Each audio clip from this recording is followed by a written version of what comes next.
Assalamualaikum dear parents and students. You are watching Oxygen Grammar School YouTube channel. This is Sir Shahzad here explaining you 5 class English literature subject. And English literature subject we had covered already the Robinson Crusoe question answers in reference to the context. Today we are going to cover page number 33. On 33 page there is the exercise B, working with words, and the first question of this exercise they are saying complete the following in your own words.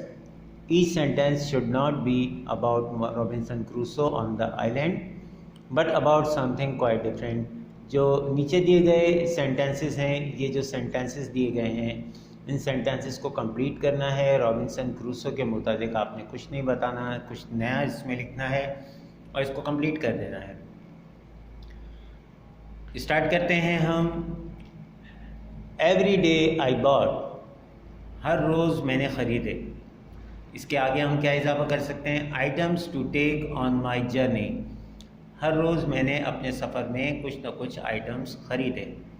Number B, one day I set out to explore, एक दिन मैं दरियाफ्त करने गया। इसके आगे हम क्या कर सकते हैं? The street of the old city, the streets of the old city, पुराने शहर की गलियाँ। खोजने गया, मालूम करने गया। सी, आई कलेक्टेड अ क्वांटिटी, मैंने एक मजमुआ, एक मिकदार इकट्ठी की। आगे हम क्या इजाफा कर सकते हैं? Of berries from the garden, garden से आप कुछ और भी लिख सकते हैं, ये मैंने अपनी सजेशन दे दी हैं। Of berries from the garden, garden से बेरीज मैंने कलेक्ट की। डी, इसका अगर हम देखते हैं आई पिक अप द, मैंने चुनी, मैंने उठाई। The strong walking stick that my father had once use, वो स्टिक जो कि मेरे वालिद कभी इस्तेमाल किया करते थे, वो स्टिक मैंने उठाई। ई, I grew a number of crops because, मैंने बहुत बड़ी तादाद में फसलें उगाई क्योंकि because the ground was so fertile and there was good supply of water, क्योंकि ज़मीन बहुत ज़्यादा फर्टाइल थी और सप्लाई ऑफ वाटर, पानी की वाफिर मिकदार मुहैया की गई थी। F, suddenly I saw the ship, अचानक मैंने एक जहाज़ देखा। Turn on its side and sink, वो मुड़ा और मुड़ने के बाद वो डूबता हुआ मैंने एक जहाज़ देखा। इसके सेकंड जो है वो क्वेश्चन दिया गया है, use your dictionary to find out the meaning of the following, नीचे दिए गए वर्ड्स के जो है वो मीनिंग्स आपने फाइंड आउट करने हैं, बताने हैं। नंबर 1, हुरिकेन, हुरिकेन किसे कहते हैं? A storm with a violent wind of 75 kilometres per hour, एक ऐसा तूफ़ान जो कि बहुत खौफनाक किस्म के, बहुत बिखरा हुआ हवा के साथ चलता हुआ तूफ़ान जो कि 75 किलोमीटर पर आवर की रफ्तार से चलता हो, उसे हम हुरिकेन कहते हैं। Tornado, a violent storm in a small area with a circular motion which often has a funnel shape cloud, funnel shape जैसे कीप की शेप होती है, जैसे हम अगर शेप को बनाते हैं इस तरीके से करके, फनल शेप में ये घूमता हुआ एक तूफ़ान जैसे होता है। साइक्लोनिक अलग चीज़ होती है, टॉर्नेडो इसे कहा गया है।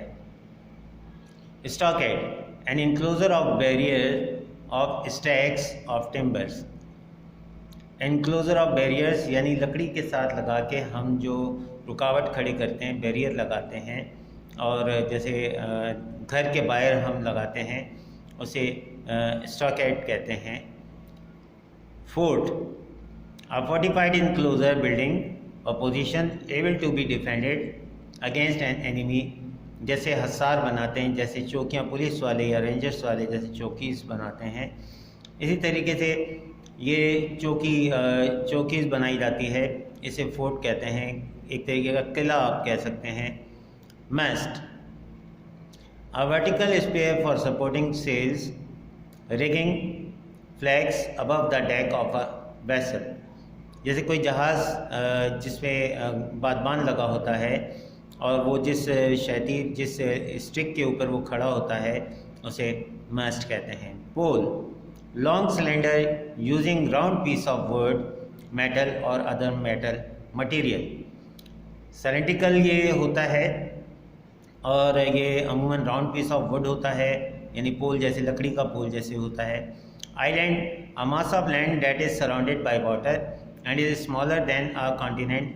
Island, island, a small island, एक छोटा सा खुश्की का टुकड़ा जिसके चारों तरफ पानी मौजूद होता है, और ये स्मॉलर होता है। एक कॉन्टिनेंट आइसलैंड, एक बड़े जो जजीरे से ये छोटा जजीरा होता है, स्मॉल आइलैंड इसको हम कह सकते हैं। इसके बाद हमारे पास अगला जो लफ्ज़ है वो है रिजॉल्व। रिजॉल्व मतलब किसी चीज़ को हल करना, डिटरमिनेंट फर्मली, किसी चीज़ का तयन करना। सॉल्व का मतलब हल करना, फाउंड द एक्सप्लेनेशन और solution to a problem.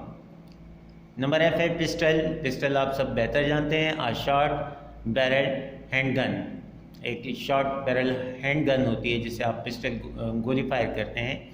Rifle, ये बड़ी बंदूक होती है।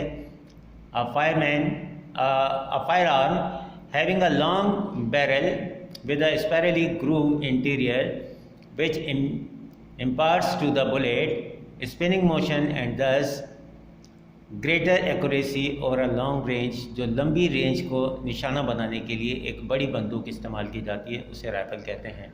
उम्मीद करते हैं आज की वीडियो आपको पसंद आई होगी। अपना ख्याल रखिएगा। हमारे यूट्यूब चैनल को सब्सक्राइब कीजिए, लाइक कीजिए। अपना ख्याल रखिए। नए आने वाली वीडियो का इंतज़ार कीजिए। Take care. अल्लाह हाफ़िज़।